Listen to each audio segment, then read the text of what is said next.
Bukankah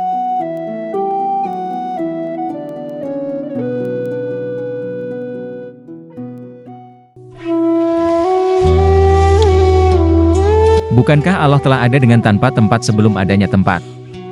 Teologi yang dilontarkan dengan pertanyaan sederhana ini diyakini oleh sebagian kaum muslimin yang menisbatkan dirinya kepada ilmu dan kebaikan sebagai alasan untuk menolak bahwa Allah istiwa di atas arsy.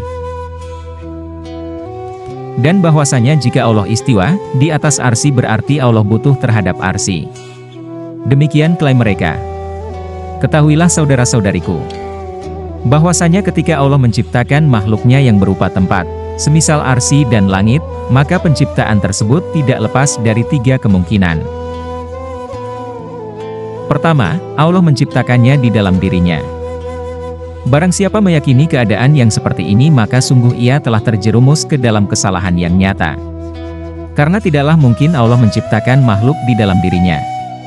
Ibnu Abil Is rahimahullah berkata, tatkala Allah menciptakan seluruh makhluk ada kalanya Allah menciptakannya di dalam zatnya ataupun di luar zatnya. Yang pertama adalah batil menurut kesepakatan ulama, dan juga melazimkan bahwasanya Allah sebagai tempat hal-hal yang jelek dan sebagai tempat kotoran.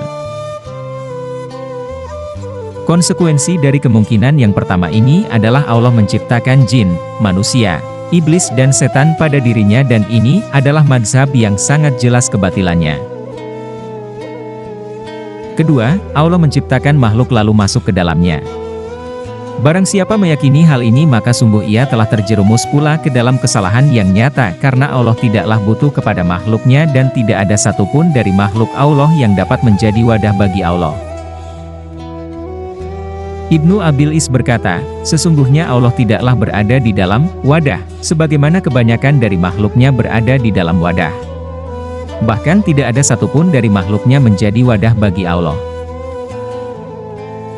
Beliau mengatakan pula, sesungguhnya Allah Maha Suci dari diliputi oleh makhluk atau membutuhkan makhluknya, baik arsy ataupun yang selainnya. Konsekuensi dari penetapan kemungkinan kedua ini adalah Allah masuk ke dalam seluruh makhluknya termasuk jin, manusia, iblis, setan dan surga serta neraka, dan ini adalah mazhab yang sangat jelas kebatilannya. Ketiga, Allah menciptakan makhluk di luar dirinya. Yakni Allah menciptakan makhluk di luar dirinya dan tidak masuk ke dalamnya karena Allah tidak butuh kepada makhluknya, sebagaimana Allah berfirman tentang dirinya, maka sesungguhnya Allah tidak membutuhkan makhluknya. Quran Surat Ali Imran ayat 97. Keadaan yang ketiga ini adalah benar, sangat masuk akal dan analoginya dapat kita saksikan dengan panca indera kita. Tidakkah kita menyaksikan bahwa Allah menciptakan langit sebagai atap bumi dan langit sama sekali tidak membutuhkan bumi? Jikalau demikian bukanlah hal yang mustahil apabila Allah menciptakan arsy lalu beristiwa tinggi di atasnya dan tidak membutuhkannya. Berkata Ibnu Abil ketika menjelaskan perkataan Imam At-Tahawi, Allah tidak butuh kepada arsy dan apa yang di bawahnya. Allah meliputi segala sesuatu dan berada di atasnya, makhluknya tidaklah mampu meliputinya. Syaikh mengucapkan ucapan ini untuk menjelaskan bahwasanya Allah menciptakan arsy dan beristiwa tinggi di atasnya bukan karena butuh kepadanya, namun baginya hikmah yang menuntut hal itu.